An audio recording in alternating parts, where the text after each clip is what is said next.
हिमालय के ऊंचे पहाड़ों में शिमला के पास एक छोटा सा गांव डंडियाल, जहां घने देवदार के जंगलों के बीच कुछ ही परिवार रहते थे। दिन में यह जगह किसी स्वर्ग से कम नहीं लगती, लेकिन रात होते ही यहां अजीबोगरीब घटनाएं घटने लगती थीं।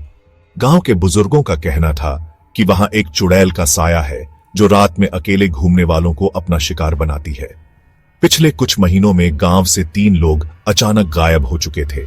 पुलिस ने बहुत खोजबीन की, लेकिन उनका कोई सुराग नहीं मिला।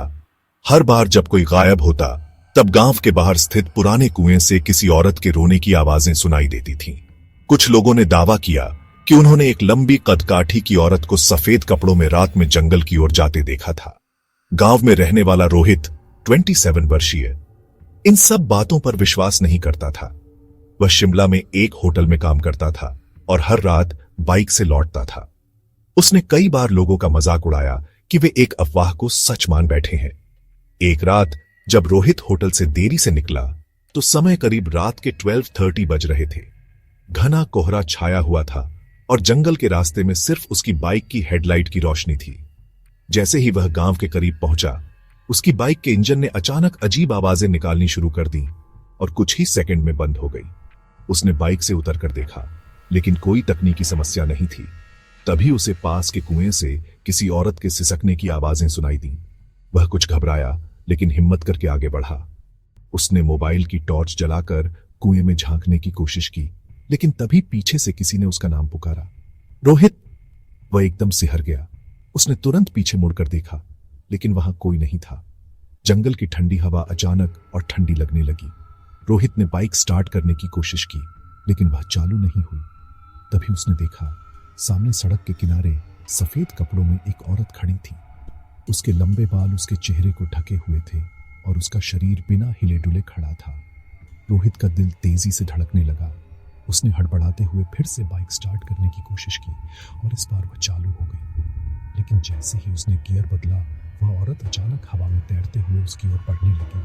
उसकी आंखें लाल चमक रही थी और मुंह से हल्की गुर्राने जैसी आवाज आ रही थी। रोहित ने पूरी ताकत से एक्सेलरेटर घुमाया और बाइक तेजी से दौड़ा दी, लेकिन उसे ऐसा लगा जैसे कोई पीछे से उसकी बाइक को पकड़ने की कोशिश कर रहा हो। उसने शीशे में देखा तो वही चुड़ैल उसके पीछे हवा में उड़ते हुए आ रही थी। बचाओ! रोहित ने जोर से चीखा, लेकिन उसकी आवाज उसके खुद के कानों में भी दब गई। अचानक चुड़ैल की डरावनी हंसी गूंज उठी, तू नहीं बच सकता। गांव में लोगों ने रात के करीब 1:15 बजे तेज चीखें सुनी। सुबह जब लोग जंगल की तरफ गए, तो वहां सड़क किनारे रोहित की बाइक पड़ी थी, लेकिन रोहित का कोई नाम और निशान नहीं था। पुलिस को बुलाया गया, तलाशी अभियान चलाया गया, लेकिन रोहित कभी नहीं मिला। सिर्फ उसके जूते कुएं के पास पड़े मिले और कुएं की दीवारों पर खरोंचों के निशान थे, जैसे किसी ने बाहर निकलने की बहुत कोशिश की हो। उसके बाद से गांव में रात होते ही कोई बाहर नहीं निकलता, और जो कभी गलती से भी कुएं के पास गया, उसने किसी न किसी को अपना नाम पुकारते सुना। आज भी डंडियाल गांव में कुएं के पास कोई नहीं जाता, क्योंकि वहां से अब भी किसी औरत के रोने की आवाजें आती हैं। रोहित की रहस्यमय गुमशुदगी के बाद पूरे गांव में दहशत फैल गई। कोई भी रात में बाहर निकलने की हिम्मत नहीं कर रहा था। गांव के मुखिया रघुनाथ बाबा ने फैसला किया कि अब इस भूतिया साये को खत्म करने के लिए कुछ करना ही पड़ेगा। उन्होंने वाराणसी से एक प्रसिद्ध तांत्रिक भैरवनाथ को बुलाया, जो काले जादू और आत्माओं को वश में करने में माहिर थे। भैरवनाथ जब गांव पहुंचे, तो उन्होंने सबसे पहले उस कुएं का निरीक्षण किया जहां से चुड़ैल की चीखें आती थीं। उन्होंने अपनी आंखें बंद की, कुछ मंत्र बुदबुदाए और फिर धीरे से बोले, यह आत्मा बहुत क्रोधित और प्रतिशोधी है, इसे बांधना आसान नहीं होगा। रात के 12 बजे भैरवनाथ ने गांव के कुछ लोगों को साथ लेकर कुएं के पास एक यज्ञ मंडल तैयार किया। उन्होंने चारों ओर रक्षा रेखाएं खींची और फिर अपने कमंडल से गंगा जल छिड़कते हुए शत्रु नाशक मंत्र का जाप करने लगे। जैसे ही मंत्रोच्चारण शुरू हुआ, अचानक तेज हवाएं चलने लगी। आसमान में घने बादल छा गए और कुएं से एक दिल दहला देने वाली चीख निकली, तुम मेरी साधना को भंग नहीं कर सकते। अचानक कुएं के पानी से वही सफेद कपड़ों में लिपटी चुड़ैल बाहर निकली। उसकी आंखें जलते अंगारों जैसी चमक रही थीं और उसके लंबे नाखून किसी शिकारी के पंजों की तरह बाहर निकले हुए थे।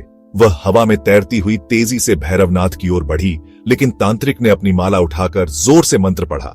एयुएम क्लीं काल रूपाय विद्महे मृत्यु रूपाय धीमहि तन्नो भैरव प्रचोदयात। यह सुनते ही चुड़ैल दर्द से चीख पड़ी और पीछे हटने लगी। उसने अपने लंबे हाथों से तांत्रिक पर हमला करने की कोशिश की, लेकिन जैसे ही तांत्रिक ने अपनी सिद्ध राख कुएं में फेंकी, कुआं जलने लगा और उसके अंदर से काली लपटें उठने लगी। भैरवनाथ ने आखिरी मंत्र का जाप किया और अपनी शक्ति से कुएं के ऊपर एक लोहे का तावीज बांध दिया। चुड़ैल ने दर्द से चीखते हुए कहा, मुझे इस धरती से जाने दो, मैं बदला नहीं लूंगी। लेकिन तांत्रिक ने गुस्से में कहा, तूने निर्दोषों का खून बहाया है, अब तुझे मुक्ति नहीं मिलेगी। तांत्रिक ने आखिरी बार गंगा जल छिड़का और एक भयंकर चमक के साथ चुड़ैल जलकर राख बन गई।